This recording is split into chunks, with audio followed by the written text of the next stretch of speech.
بندے گھوڑا مانگنے گئے، بڑا قیمتی گھوڑا. گھر پہنچے، اس نے کھانا کھلایا. آنے کا مقصد صبح پوچھا، انہوں نے کہا اس تیرے گھوڑے کی بڑی تعریف سنی ہے، بڑا قیمتی ہے. وہ لینے آئے. حاتم نے بتایا تو ہم رات آئے، گھر میں اور کوئی جانور تھا نہیں، میں نے اسے ذبح کر کے تمہیں کھلا دیا. یہ الگ بات ہے کہ دشمنوں کو یا وہ کھلاتا ہے یا علی کھلاتا ہے.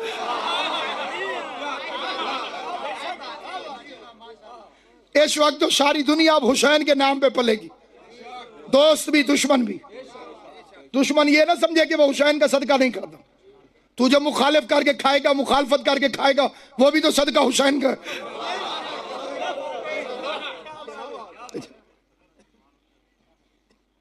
بخیل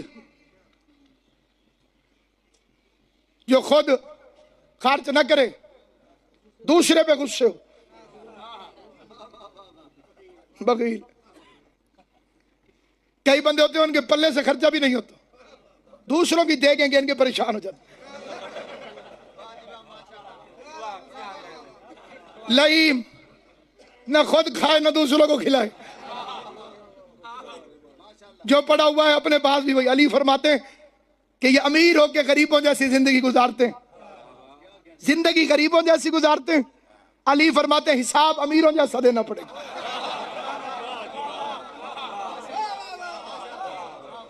اتنے جتی 6 مہینے نہیں بدلنی، ہمیں ٹوٹ بن جائے. علی فرماتے ہیں حساب اسے امیروں والا دینا پڑے گا. علی کریم ہے، جس بندہ ہی نہیں، حقیقت میں وہ بندہ ہی نہیں جس کے دل میں علی نہیں، اور جس کے دل میں علی ہے اسے اپنے بادشاہ کی صفت کی تعریف سن کے خوشی ہوگی. کریم ہے علی. کریم کا دوسرا ترجمہ ہے جو ذلیل کو بھی مجمع میں ذلیل نہ کرے.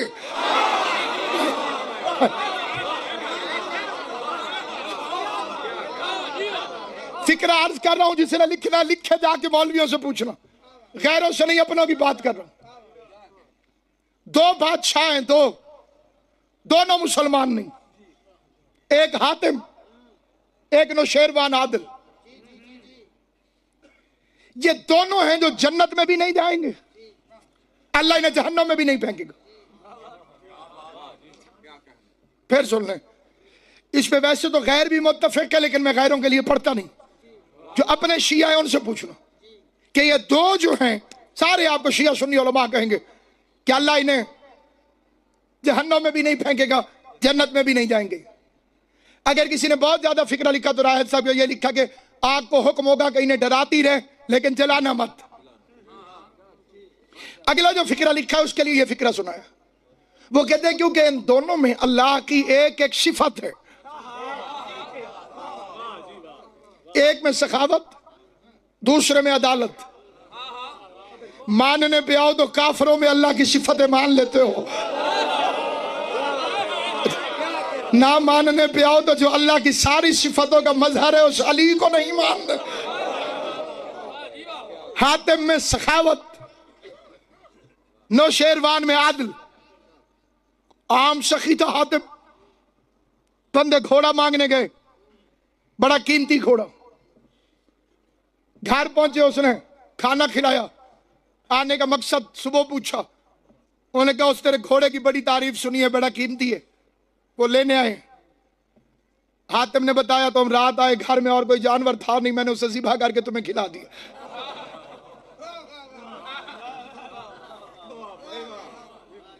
جو اس زمانے کی شریعت میں گھوڑا جائز تھا. حضور کے آنے کے بعد جنہوں نے کھوتے ذبح کر کے کھائے انہوں نے غلطی کی.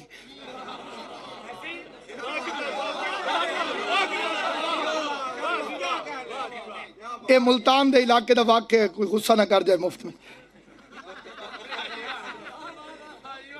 ٹی وی میں بھی دکھاتے رہے، وہ ہوٹل پہ کوئی بندہ تھا تو وہ کھوتے کھلاتا. میں کوئی خیبر کا ذکر نہیں کیتا جی.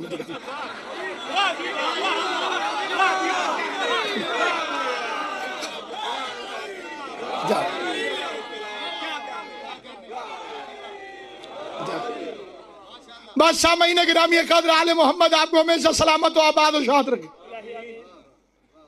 بندہ اٹھا آیا امام حسن کی بارگاہ میں، مولا تیرا بابا علی زیادہ سخی تھا یا حاتم؟ بھرے دربار میں حسن مجتبیٰ کے سامنے اس کے باپ کی عزت کا سوال ہوا. جسے باپ کی تعریف اچھی نہ لگے وہ حرامی ہوتا ہے. جنہیں سمجھ آئی ہے حسین کی ماں تمہیں سلامت رکھے. جسے سید ہو کے علی ولی اللہ اچھا نہ لگے، نوح کی اولاد نہیں تو اور کون ہے؟ بندے اپنے بے عزت باپ کی عزت بیان کرتے ہوئے نہیں تھکتے. اللہ نے جسے علی جیسا عزت ماں بابا عطا کیا ہو، اس دور کا سید ہو، جد تو اس کا علی ہے. ایک کالے امامے والے بندے نے مجھے لکھنؤ میں گھیر لیا، ایک نفیس اور نازک بہت زیادہ. میں نیچ ماری تو انہوں چکر آ گیا. لکھنؤ ہے تو اس میں نفاست تو ہے نا جناب. تو اسے مجھے کہا کہ یہ آپ نے علی ولی اللہ جو شروع کیا، یہ کیسے شروع کیا؟ میں نے کہا جی میں نے، میری کیا اوقات ہے کہ میں شروع کروں؟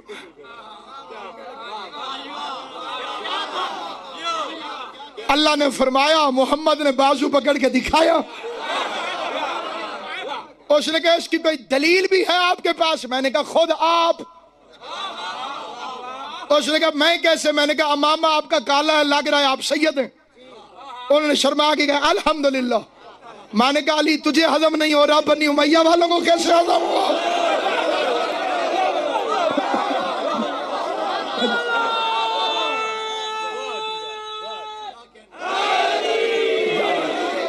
چودہ سو سال بعد علی ولی اللہ سن کے تجھے باہر چڑھ جاتا.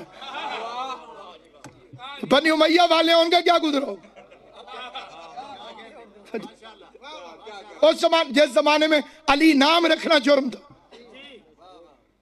کہ نہیں، اس زمانے کی کتابوں میں دکھا. اس زمانے کی کتابوں میں تجھے کیسے ملے؟ اس زمانے کی کتابوں میں شیعہ علماء بھی یہ لکھتے تھے، اس کے بعد کہے میرا امام فلاں ہے فلاں ہے فلاں ہے فلاں ہے فلاں ہے فلاں ہے. لکھنے کی تو جرت نہیں تھی. خود مفاتیح الجنان میں اٹھا کے دیکھے، کئی دعائیں ہیں جن کے اندر ائمہ کی جگہ فلاں فلاں فلاں فلاں لکھا ہوا ہے، اور نیچے لکھا ہوا ہے کہ اس جگہ پہ اپنے اماموں کے باری باری نام لے. آل محمد کی قسم کھا کے کہتا ہوں علی نام رکھنا جرم تھا.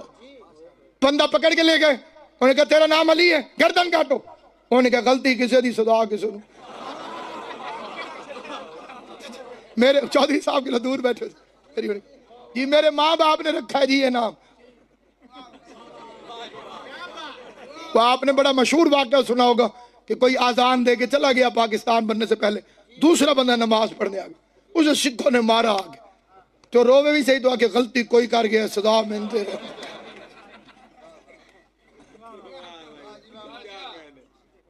اتنے نازک دور سے گزرا ہے مذہب شیعہ. اس دور کا امتحان مکسرین ہے. پہلے تلوار تھی، اب فتویٰ ہے. اب اپنے مولویوں سے شیعہ ہونے کی سند لینی پڑتی. اور امتحان نام علی. میں نے کہا پاس ہونا ہے تو پھر پکے ہو جاؤ، کلمے میں بھی چھوڑو. پھر جس بندے کو نماز میں علی ولی اللہ پہ غصہ چڑھ جاتا ہے کہ میں کیوں پڑھوں، تو پھر کلمے میں نہ پڑھ. اللہ کلمے میں تجھے چھوڑ دے گا، نماز میں پکڑ دے گا. اگر جرم ہے تو پھر ہر جگہ جرم ہے، اگر ہے تو پھر ہر جگہ ہے. اسلام میں دو گواہ ہیں، دو گواہوں کے بغیر گواہی قبول نہیں ہوتی. اشہد ان لا الہ الا اللہ، علی کو چھوڑ دو گواہ پورے کر کے دکھا. جسے بات سمجھ آئے میری وہ میرے ساتھ بولے.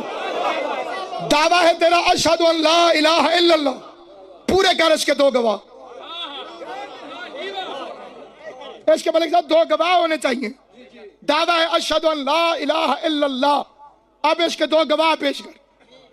تو نے ایک ہی گواہ دیا اشہد ان محمد رسول اللہ، تو ایک گواہ ہو گیا، دوسرا گواہ کدھر؟ اسی لیے تو علی کو چھوڑنے والے کی توحید قبول نہیں ہوتی. اشہد ان لا الہ الا اللہ، اس کے دو گواہ ہیں، اشہد ان محمد رسول اللہ، اشہد ان علی ولی اللہ. پھر پڑھا اشہد ان محمد رسول، اس کے پھر دو گواہ ہیں، اشہد ان لا الہ الا اللہ، اشہد ان علی ولی اللہ. پھر تو نے پڑھا اشہد ان علی ولی اللہ، اس کے پھر دو گواہ ہیں، اللہ کی گواہی کے لیے 2 چھوٹے کافی نکلے. جو بندے جاگ رہے ہیں ان کے لیے فکر ہے. رسول بھی اللہ سے چھوٹا, علی بھی اللہ سے چھوٹا, 2 چھوٹوں نے بڑے کی گواہی دے دی. مصطفیٰ کی گواہی کے لیے ایک بڑا ایک چھوٹا. علی تیری ولایت کے کیا کہنے, چھوٹے گواہ پہ گزارا ہی کوئی نہیں. 2 گواہ ہیں, دونوں علی سے بڑے, ایک کبریہ ایک مصطفیٰ. گواہی پوری نہ ہوئی تو قیامت میں جائے گا کیسے؟ علی کی ولایت متنازع نہیں, حلالیوں کے درمیان. ہر دور میں اختلافی ہے جس کا شجر نسب خراب. اس زمانے کا امتحان ہے ولایت علی, کیونکہ وارث ولایت کا ظہور قریب ہے. کسی کے لیے نہیں, اپنے لیے علی کی ولایت کا اقرار کر. نماز قبول کرانی علی کی ولایت کا اقرار کر. روزہ قبول کرانا علی کی ولایت کا اقرار کر. حج مقبول کروانی علی کی ولایت کا اقرار کر. اس لیے کہ علی کی ولایت وہ مضمون نہیں کہ جس کے لیے یہ کہا جائے پڑھ لو تو ٹھیک ہے, نہ پڑھو تو پھر بھی ٹھیک ہے. میں نے کہا تو نہ پڑھ تو پھر ٹھیک, کیونکہ علی نہ مشکوک شجروں کے لیے ہے نہ مشکوک ذہنوں کے لیے. شک اور علی کا آپس میں تعلق ہے, یہ الگ الگ چیزیں ہیں. ایک شک ایک علی. علی یقین کی وادیوں میں رہتا, علی شریف ماؤں کی اولادوں کا نصیب ہے. علی یقین کی سلطنت کا حکمران ہے. اللہ کو جانتا کوئی نہیں تھا, محمد کی مانتا کوئی نہیں تھا. جس نے یہ دونوں کام کیے اس شہنشاہ کا نام علی ہے. آج توحید کے ڈنکے ہیں تو علی کی وجہ سے, آج رسالت کی عظمتیں ہیں تو علی کی وجہ سے. اس لیے امام باقر نے فرمایا جو علی کی ولایت میں شک کرے گا اللہ قیامت والے دن اس کے گلے میں لوہے کے کانٹوں کا ہار پہنائے گا, اور ہر ہار میں 100 شیطان بیٹھے گا جو علی کے منکر کا منہ چڑا چڑا کے اس کے منہ پہ تھوکے گا. اس لیے امیر انیس نے کہا تھا پہنے جسے بھی عشق پہننے کا شوق ہے, مولا علی کی دشمنی لعنت کا طوق ہے.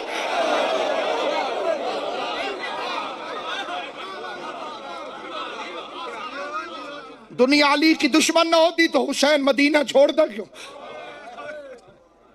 ہر شریف کو وطن بڑا پیارا پیارا. کائنات میں جو بھی شریف ہے اسے وطن پیارا. غریب ہو تو وطن پیارا, امیر ہو تو وطن پیارا. وطن پیارے ہونے کی ایک وجہ یہ بھی ہوتی ہے, بندہ کہتا ہے میرے بڑوں کی قبریں بڑی قیمتی, 3 قبریں تھی حسین کی مدینے میں.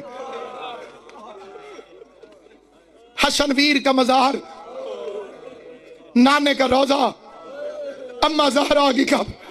میں لکھ باری حسین کی ماں تمہارے میرے مرحومین کی قبروں پہ رحمت کرے. بادل شاہ جی پرسہ دینے کے لیے 2 فکریں پڑھتا ہوں. رونے کا موسم آ گیا, یہ فضائل ان دنوں میں پڑھے جاتے ہیں, یہ رونے کا صدقہ. کہیں بھی کوئی میت ہو جائے نا, بندے اکٹھے ہوتے ہیں اور 2 باتیں کرتے ہیں. مرنے والا بہت اچھا تھا, دوسرا فکرہ کہتے ہیں بڑا افسوس ہے. اچھا تھا اسے فضائل کہتے ہیں, افسوس ہوا اسے مصائب کہتے ہیں. ہم نے کون سی نئی بات کر لی؟ میرے گھر میں کوئی مر جائے, تمہارے گھر میں کوئی مر جائے, جس گلی سے مرضی جنازہ نکالو.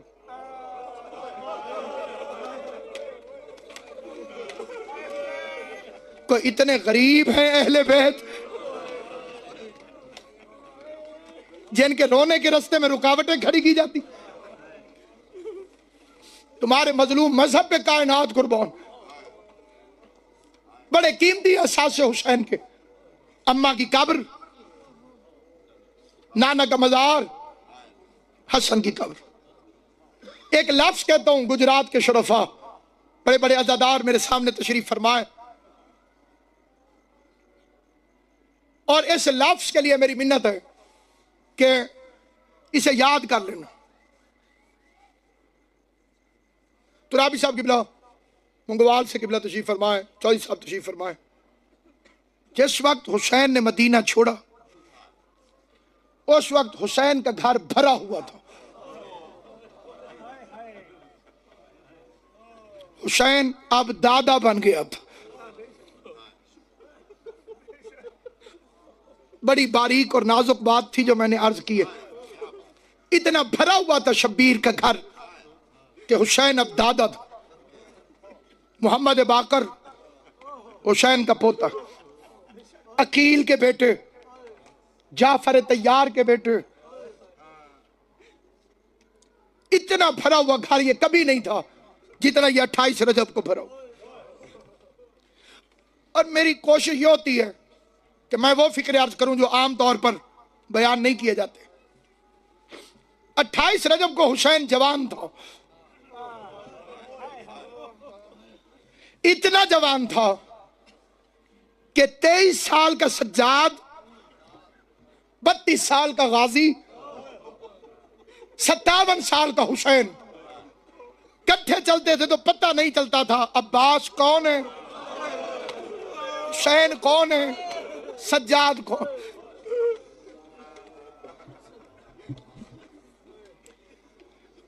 بتیس سال کی عمر سجاد کی عمر سے زیادہ ہے نا. جوان تھا تو اتنا کہ اپنی عمر سے بڑا برابر کا لگتا تھا. پھر بوڑھا ہوا تو اتنا. حنفیہ کو چاچا کا ناراض ہو کے کہتے ہیں اپنی عمر دیکھ میری عمر دیکھ.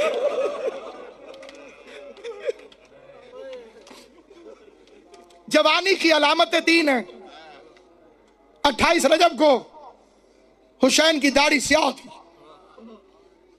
کمر سیدھی تھی، بال سیاہ تھے، نگاہ ٹھیک تھی. بڑھاپے کی علامتیں 3 ہیں. بڑھاپے کی علامتیں 3 ہیں. نگاہ کمزور ہو جائے، کمر جھک جائے، بال سفید ہو جائے. 28 رجب کو حسین جوان تھا. یہ تو نہ ہوتا 10ویں محرم کا دن. تو ہائے کرے تیرا نصیب ہے. استقبال کرنا سیدوں کا. اس ایک دن میں میرا غریب مولا بوڑھا ہو گیا. اکبر کی لاش میں آیا، نگاہ ختم ہو گئی. عباس کی لاش میں پہنچا، کمر ٹوٹ گئی. اصغر کو تیر لگا، سارے بال سفید ہو. مدینے میں سیدوں کا گھر آباد، بہن اور بھائی کے بسنے کے زمانے. علی اصغر کی آمد میں مبارکباد والے ابھی آ رہے تھے، کیونکہ آپ کے علم ہے کہ اسی مہینے میں جب حسین نے سفر شروع کیا علی اصغر دنیا میں آیا. رجب میں اصغر کی ولادت ہوئی، رجب میں حسین نے مدینہ چھوڑا. ایک لفظ اور بھی کہنا ذمہ داری سمجھتا ہوں. یہ فکرہ جو ہم ذاکرین کہتے ہیں کہ حسین نے مدینہ چھوڑا، یہ مجبوری ہے. لفظوں کی مجبوری، بیان کی مجبوری. اللہ کا قرآن میرے سر پہ رکھ، کعبے کی چھت پہ لے کے جاؤ. حسین نے مدینہ چھوڑا نہیں.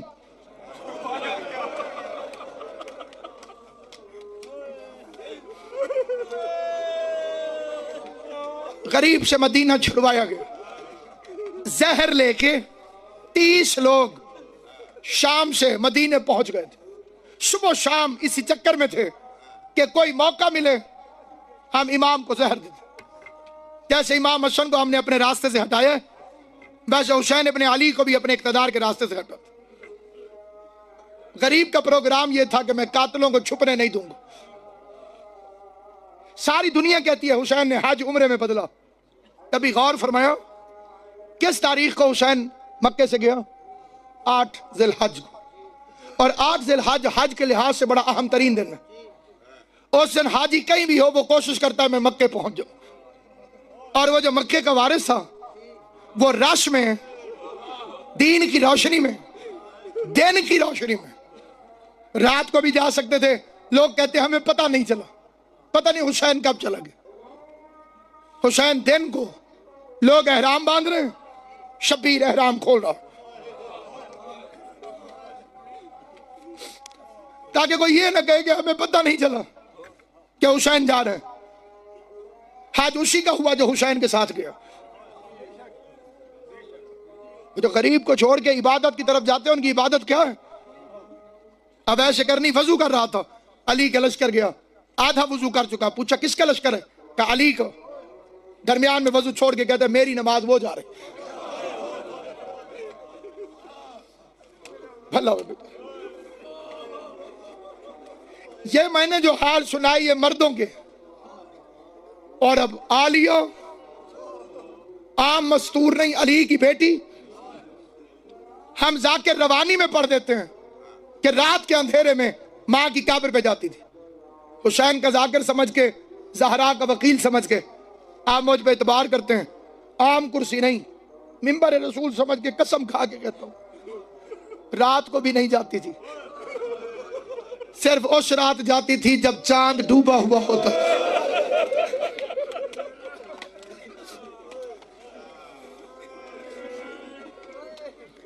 میرے سامنے سادات تشریف فرما ہے، میں ان کی کنیز کی اولاد ہوں. میں پہلی مجلس میں یہ فکرہ ذمہ داری سے پڑھتا ہوں. یہ دوسرا سفر ہے علی کی بیٹی کا. ایک دفعہ پہلے بھی سفر پہ گئی تھی اور اتفاق سے اسی کوفہ گئی تھی. رات کو علی نے اعلان کیا آج کوئی گھر سے باہر نہ نکلے، دروازے بند رکھنا، مرد عورت کوئی باہر نہ نکلے. بادشاہ تھی، لوگوں نے کہا جو حکم مولا. رات کا وقت ہوا، کئی مرتبہ عباس دیکھ کر آیا. عباس نے آگے بتایا مولا پرندے بھی نہیں ہیں.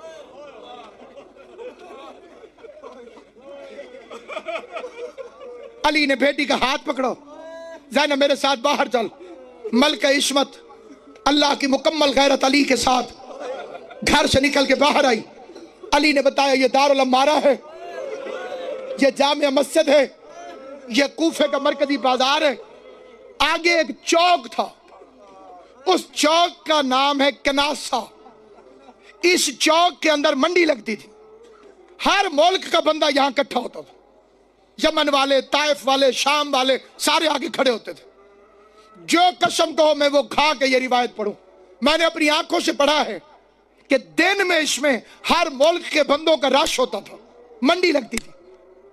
رات کو تو علی نے سب کو نکالا ہوا تھا، میدان خالی تھا. لیکن اچانک علی کے چلتے قدم رک گئے. دونوں جہان کی غیرت کے چہرے پہ پسینہ آیا. عباس میں ادھر زینب کو نہیں لے جاؤں گا. اس چوک پہ اس وقت کوئی بھی نہ صحیح، لیکن دن کو منڈی لگتی ہے. چوک پہ کوئی نہ صحیح، تو رات بستر پہ بھی ہائے کرے گا اگر تجھے فکرہ سمجھ آئے. اس وقت یہاں کوئی نہ صحیح، لیکن دن کو منڈی لگتی ہے. یہاں دنیا جہان کا بدماش کٹھے ہوتے، میری غیرت گوارا نہیں ہوتی جہاں دن کے ٹائم بھی بدماش کٹھے ہوتے ہوں. میں رات کے وقت وہاں زینب کو لے کے جاؤں. میں قسمت کہوں یا تقدیر، جس میدان میں، خالی میدان میں علی رات کو مجمع میں اس جگہ پہ نہیں لے گیا جہاں دن کو بدماش کٹھے ہوتے تھے. حسین کے بعد، عباس کے بعد 19 دن تک زینب اسی چوک پر ہاتھوں میں رسیاں پہنے ہوئے بے مکنہ و چادر رو رو کے کہتی تھی او میرا غیرت مند بابا، جس بازار میں رات کے وقت تو زینب کو لے کے نہیں آتا تھا، آ دیکھ میرے ویر مارے گئے. اسی بازار میں زینب قیدن ہو کے کھڑی ہے. اور سیدو معاف کرنا، کاش میں اگلا فکرہ نہ پڑتا، لیکن نہ پڑھوں تو چھپتا ہے. علی رات کو نہیں لے کر گیا اور مجمع بھی نہ تھا. زینب دن میں کھڑی رہی. ہر ملک کا بدماش حسین کے قاتل کا جشن مناتا ہوا زینب کے سامنے.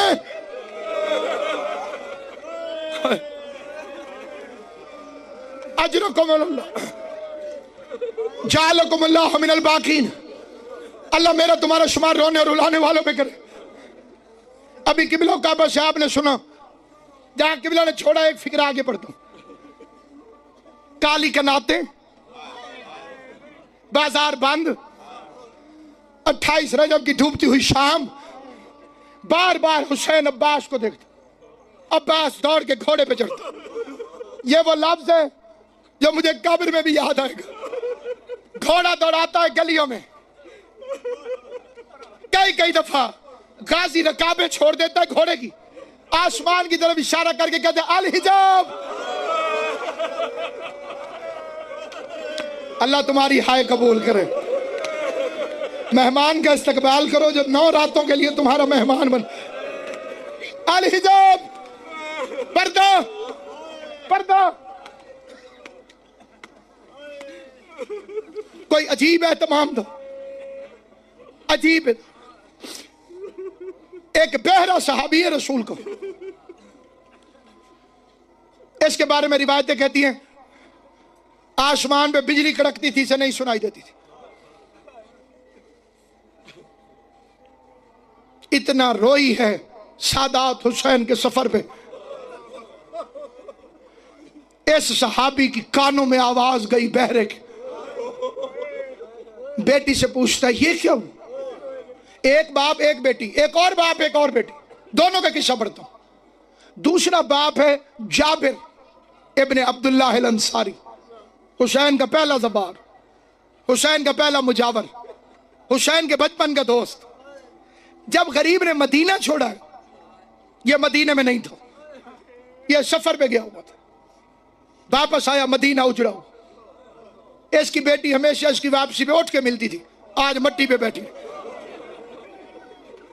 بیٹی کو مٹی پہ بیٹھا دیکھ کر حیران ہوں۔ آپ حضرات جانتے ہیں میں غریب کے رونے میں نہ ریاکاری کا قائل ہوں نہ زبان کا پابند۔ بزرگ ذاکرین کا ایک مصرع پڑھتا ہوں، بلکہ چاروں مصرے پڑھ دیتا ہوں تاکہ کسی کے عبادت کا سامان ہو جائے۔ اندر داخل ہوا جابر، مٹی پہ بیٹی بیٹھی، حیران ہو گیا، میرے استقبال میں میری بیٹی اٹھی کیوں نہیں؟ رو کے کہتی ہے حیران نہ تھی اگے وانگوں میں بابا تعظیم تیری آج ہوئی نہیں، ڈھل گئی ای بخت مدینے دا تے میں بن مقصد دے روئی نہیں، تے کو خبر نہیں وچ یشرب دے شبیر تے زینب کوئی نہیں، ہکو سگرا رہ گئی سارے چوں او بھی رب جانے کیوں موہی، یشرب دے شبیر تے زینب کوئی نہیں، ہکو سگرا رہ گئی سارے چوں او بھی رب جانے کیوں موہی۔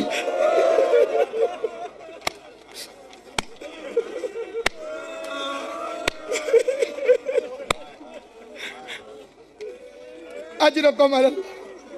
دوسرا یہ باپ ہے، اس کے لیے ہے کہ عزت خاندان بنو ہاشم سے واقف تھا۔ پہلی دفعہ جب بی بی گئی ہے کوفہ، علی نے اسی کا نام کہا تھا کہ میری بیٹی کے اونٹوں کی مہار اس کے ہاتھ میں دے، آنکھوں سے اندھا، کانوں سے بہرا۔ اتنا روئے ہیں سید، یہ جو بادل کی گرج نہیں سنتا تھا، اس کے کان میں رونے کی آواز ہے۔ بیٹی سے کہتے کون رو رہا؟ بیٹی نے چیخ کے بتایا شبیر مدینہ چھوڑ رہا۔ رو کیوں نہیں؟ ہمشیر ساتھ۔ یہ فکرہ سن کے صحابی آنکھوں سے اندھا کانوں سے بہرا تیزی سے اترا اور گلی میں یہ کہتے ہوا انہیں کسی نے روکا نہیں۔ اللہ تیری ہائے قبول کرے، حسین کی ماں تو اچھے راضی ہو۔ جھولی اٹھا کے میں غریب حسین کا ذاکر زہرا کا وکیل دعا کرتا ہوں بی بی زہرا تمہیں کوئی غم نہ دے سوائے غم حسین کے، وہ دنیا کے کسی غم میں نہ روئیں جو غریب کے لیے روتے ہیں۔ تڑپتا بھی ہے، کبھی ادھر گرتا ہے کبھی دیوار کا سہارا ایسے نکل کے کہتا ہے انہیں کسی نے روکا نہیں، انہیں کسی نے۔ اللہ کرے یہ جو چھوٹے بچے بیٹھے ہو تمہارے ذہنوں میں میرے پچھلے فکرے موجود ہوں۔ آسمان کے بادل کی بجلی گرجتی تھی نہیں سنتا تھا، رونا اتنا زیادہ تھا اس کے کانوں میں آواز گئی۔ بیٹی نے بتایا شبیر اور زینب مدینہ چھوڑ رہے ہیں۔ تڑپ کے اٹھ کے کہتے ہیں انہیں کسی نے روکا نہیں، بس روکنے کے لیے یہ گلی میں پہنچا۔ زینب اونٹ میں بیٹھی، سجاد کی نظر پڑ گئی، غیرت اللہ کا بدن کانپنے لگا۔ سجاد نے تلوار پہ ہاتھ رکھا، آواز دے کے کہ تو نے سنا نہیں تھا کہ گلی میں زینب آ رہی ہے، کوئی باہر نہ آئے۔ وہ تو حسین نے قریب آ کے سجاد کے سینے پہ ہاتھ رکھا، رو کے آواز دی یہ نہ دیکھ سکتا ہے، یہ نہ سن سکتا ہے، جلال نہ دکھا نانے کا صحابی ہے۔ سجاد کے آنکھوں سے خون نکلا، رو کے غریب کی آواز آئی آج صحابی کو جس کی آنکھیں بھی نہیں جس کے کان بھی نہیں گلی میں برداشت نہیں کیا، اس وقت کیا کرے گا جب 5 لاکھ بدماش شراب پی کے ناچ رہے ہوں گے، بے مکھنا و چادر زینب عالیہ ہاتھوں میں ہتھ کڑیاں